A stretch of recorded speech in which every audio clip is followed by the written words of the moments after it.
Hey, Shalom Akim Shalom. First and foremost, I'm going to give all praises and glory and honor as due to Yahweh, Bahashem, Yahweh Shai, Bahashem Rakakwadash. I want to give double honors to the apostles and elders, a great millstone that rule well. Blessings and salutations to the hopeful elect. Noise in this gospel, bro, lifting up the standard of Yahweh, Bahashem, Yahweh Shai, wherever it may be. This is just a quick in transit through the spirit. Lord's will to be edifying. Titled, Shells are getting ready to be empty. Are flocking. Stay, all right? Stay, because they're talking about what I believe like the ports are empty. Well, not empty, but they're emptying, and they only have like roughly 6 to 8 weeks of stock left at these particular ports and stores, which, you know, due to supply chains disruption due to the tariffs on China, 145% to be exact. They're not really doing business with China like that anymore. So, you know, things like Amazon, you know, and those retailers that oftentimes have dealings with China, they're getting ready to start going up on their prices, because a lot of people was talking about how prices have increased dramatically on certain products of Amazon, man, because, you know, sometimes they have like direct ties with China and different resources and such. So they was mentioning about the end of May, maybe mid to end of May, going into the beginning of the summer months, we can see dramatic food shortages on the shelves.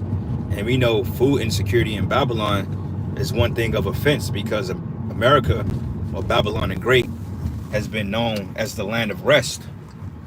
Okay?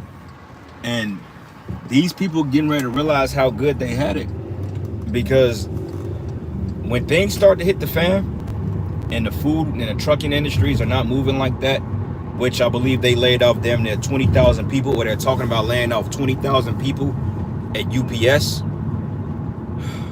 What the fuck, man? Why did God damn, I need to go this way. You fucking kidding me?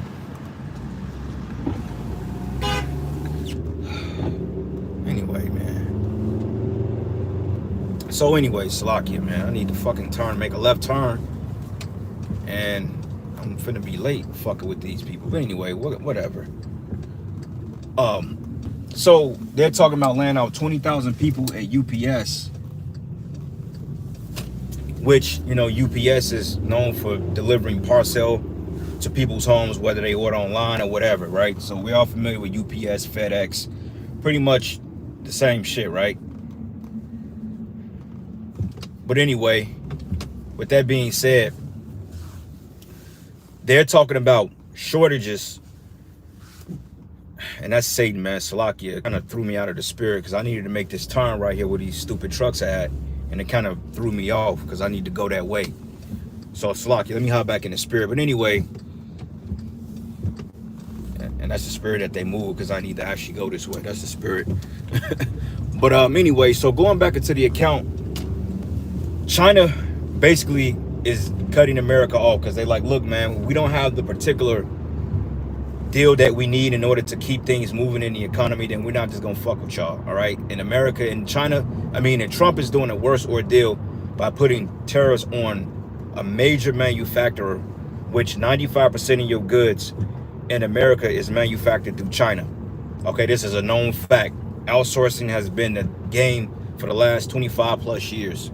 Okay, even going back into the time of the housing crisis in 2008, when you had, let's just say if you had like Sprint, or you had what they call US Cellular.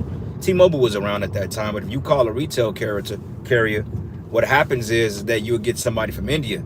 Okay, that's known as outsourcing. Well, that's been going on for some time, but now, since you're cutting China off at the knees, or China is cutting you off at the knees, there's no way that you can sustain your economy, because, you know, remote controls, TVs, toys, you know, particular games, particular car parts all come from China. Materials, stuff like that. So what happens is, once they're cut off, there's no recuperation from that, man, because the damage has already been done. So they're talking about they roughly have 6 to 8 weeks of supply left within these stores, and when the ports dry up, which they mentioned that it was like a 30%, I think they have like 30% decrease in goods from last year, and it's stagnant at this point. And they don't see any long-term turnaround, so to speak. So what happens is, when you don't have those goods shipping to these stores anymore, then you don't have truck drivers to ship these goods to the distribution centers, and the distribution centers separated by region, and then they have the particular companies like Walmart, Target, you know, particular Amazon facilities, JB Hunt, whatever you want to call them. Then essentially they don't have any work, and once the trucking stops here in America, then pretty much everything ceases to exist. Because you got to understand, you got things that get here through four means. You got small freights, which is flown by certain planes. Then you got massive freight, which is carried through maritime, which is overseas, man. Okay, like the ports are operating 24 hours around the clock. You know, the ports are always active, they're always busy, because that's how we get our supply, whether it be lumber, goods, you know, whatever you may need, tires, everything is shipped through ship. Then it hits the docks, then the trucks take it to the distribution centers. Distribution centers, they sort it, then they take it to the particular stores of the region. That's how your shelves get stocked, right? Now, when that isn't happening and there's a 90% decrease on these products, then that means that there's no jobs. Okay, and trucking, if trucking industry is laid off, then you can forget about Babylon.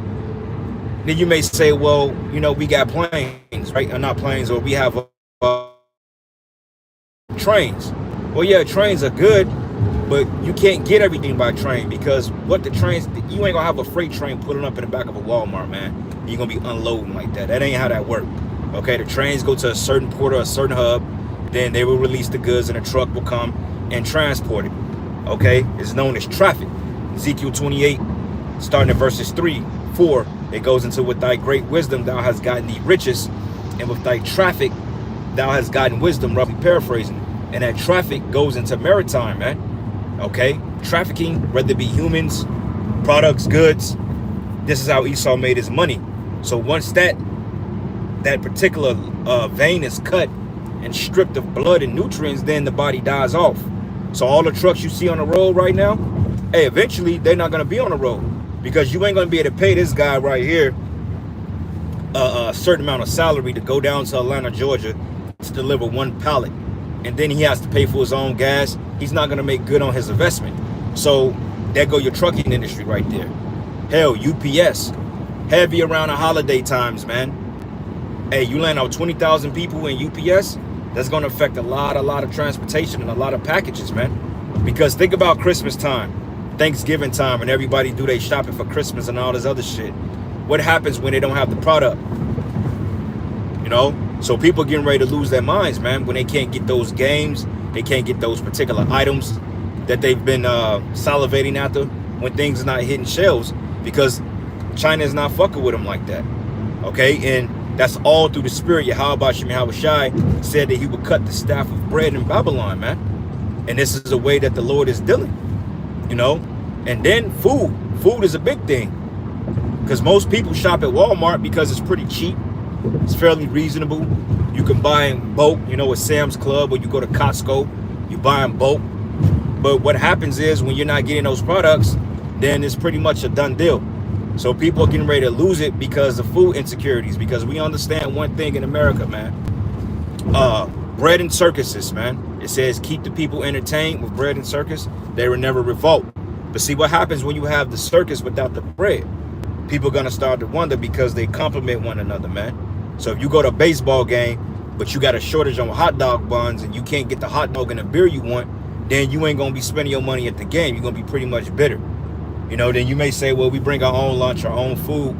But even then, that could be bittersweet, because for the simple fact, you know, I mean, the food is getting ready to be scarce. Especially like stores like Trader Joe's and all that other stuff. Oh, fuck, I went the wrong way again. Well, not essentially, but when you go to Trader Joe's, they have, like, you know, products from Germany, you know, pretty much products that's non-GMO, so to speak. So what happens in that regard is you're not getting the good products, like the pasta noodles and shit that come from parts of Italy and Spain. When you don't get the good pasta noodles, you're just stuck with the GMO shit. And this one guy, he was talking about that. He said that, well, yeah, we be stuck with the bad shit that they manufacture in a lab somewhere because we don't have the good shit anymore because the tariffs. Now, Trump did pause tariffs on every other country for like 90 days. But even then, when that runs dry, then what? So, yeah, brothers, it's getting ready to go down, man. And going into these women, they're feeling that pinch. They're feeling that burn. Because when you go into TikTok, you got a bunch of women and some dudes too, but it's mainly women talking about how they've committed their lives into their careers, and now they don't have anything to work for, anything to live for. So now they want to seek out men, and then a lot of them are getting passports and try to go to places like Thailand, Colombia, you know, the Philippines to try to grab up men. But Keisha realized that she's not really wanted in other countries, so to speak, because her behavior is here in America. You know, so therefore these women getting ready to start flock to the men of the Lord. And brothers, we got to be in the spirit of discerning who's who, man, because think about it. Prior to this shit happening, these women ain't really want to have nothing to do with brothers like that, man, you know, unless it benefited them. But now they're giving you that second look because ultimately they know, man. Okay, these bitches ain't stupid. They know exactly who's who. They see us out there.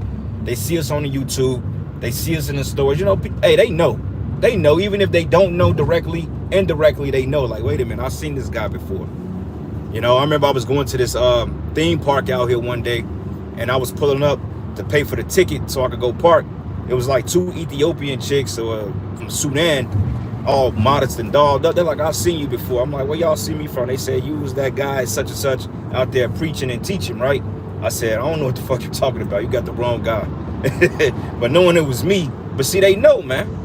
You know, call lawyer, how about you? How shot 144. Spirit never lies, man. But so yeah, man, they're getting ready to try to come around you brothers, man. And be careful too, because a lot of them are opportunists, man. Okay, a lot of them are opportunists, and a lot of them are looking for survival or somebody to survive off of because they done ran the well. The well is running dry, man. You know, so part of me in my mind here in Kansas City, I'm like, they're building up infrastructure in Kansas City, but I'm like, where they gonna get the money to do this shit, man? How they gonna get the money to continue to build all this shit up, you know, when America is going broke? So yeah, man, it's gonna get real sticky in a minute. So, you know, you brothers out there, just be spiritually on point. You know, don't get all thrown off course because all of a sudden a chick that look good slides in your inbox, or she comes up to the camp. All of a sudden she want to give you some type of play, man. You got to vet that bitch, man. All right, because see, you got to be ahead of the curve. A lot of them think they gonna run game on you, but you got to be a step aware of that, man. Okay, you got to see that shit coming, like the scriptures say, a prudent man foreseeth the evil afar off. And a lot of them, I'm gonna tell you straightforward, they only coming around us because for the simple fact they think they're gonna get something out of the mix. Especially when the Most High starts to disseminate between us and these wicked 2/3 out here.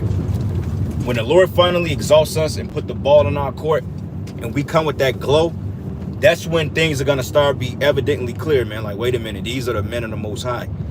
Why aren't they famished? Why aren't they looking like they're getting ready to drop dead from exhaustion, from hunger, from thirst? You know, why are these men healthy? They out here, they got the bodies in shape, vibrant. You know, because as the scriptures say, wisdom and knowledge should be the stability of thy times, man, and the strength of thy salvation. So yeah, man, just be on point with that. And hey, be careful too, because you're gonna have a lot of niggas out here too that's gonna get whiff for that. Like it was a story in Acts, I believe it was Acts the 10th chapter, when it goes into I think it was Simon the sorcerer, if I'm not mistaken. Gotta recall that story. But basically what happened was he was going around and he was betwixt people with witchcraft, like he was some type of notable man of the Lord. And he beguiled a lot of people because he had a lot of followers. But then when he came across the disciples or the apostles, what happened was that he got a taste of the power of the Lord. And he seen it and wanted it, so he started to believe.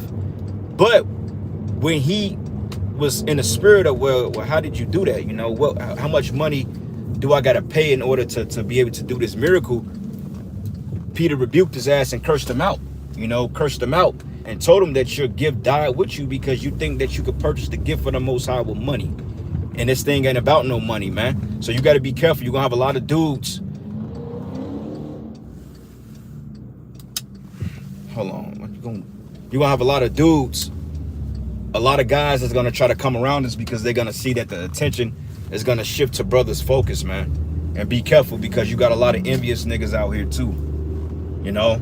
So we coming in them times, bros, man. Hey, the scriptures tells us in 2nd Esdras, the 16th chapter, that the bridegroom, roughly paraphrasing it, should perish in war, and the women and the virgins should have no helpers because they bridegrooms will perish in war. And what wars is it talking about? First and foremost is going into the civil wars. The civil wars here in America, man, because you're gonna have civil war, class wars, race wars. You know, you're gonna have every sort of war on American soil, and on top of that, they're gonna have to bring back a draft because they're not meeting the recruitment numbers. So they're gonna have to ship a lot of jakes over to the east to meet the Lord, man, literally, to get destroyed. So that's gonna leave a lot of women without men, and they're gonna run into the men and the Lord, and a lot of them gonna try to, you know, they're gonna try to supplant you to try to get what they want out of you. But you're gonna have to, a lot of you gonna get rejected. I'm gonna tell you straightforward, 98% of you gonna get rejected because the Most High already got set up for us the women that's gonna come with us. You know, those of us that may partake in Isaiah 4:1. And every brother might not get that opportunity, you know. Certain brothers may get it, every brother ain't gonna get it, because that come with a particular mindset. But that don't mean that you're not a man of Yahweh Bashim Yahweh Shai. It just each brother's situation is different, man. You know? But overall, for the most part, the men of Yahweh Bashim Yahweh Shai, we're gonna get endowed with that power, man, and that substance. So, you know, just stay spiritual at all costs, man. Don't start thinking with your dicks. A couple of precepts and I end it. Shalom, Makim, how about you, this is Ezekiel 28:4. It says, with thy wisdom and with thy understanding, thou hast gotten thee riches and hast gotten gold and silver into thy treasures. And it says, and by thy great wisdom and by thy traffic hast thou increased thy riches. Yeah, going into maritime, like things are constantly shipping from China and different parts of the world to Babylon the Great, constantly on a constant scale, 24/7, 365 days a year, man. But that's coming up slow now, right? So that goes into that traffic. Make a U-turn. Hold on, Salakia, brothers. I'm actually at my destination, man. Gotta meet a client over here. But anyway, that's pretty much it, brothers, man. Let me go ahead and focus on this road so I can finally get up out of this jam. I don't want to cause any accidents or any crazy shit like that. So with that, all praises and glory and honor that's due to Yahweh Bashim Yahweh Shai, Bashim Rakakwadash. Double honors to the apostles and elders of Great Millstone that rule well. Peace and blessings and salutations to the hopeful elect. Lord's will, you will edify. Until the next lesson. Shalom.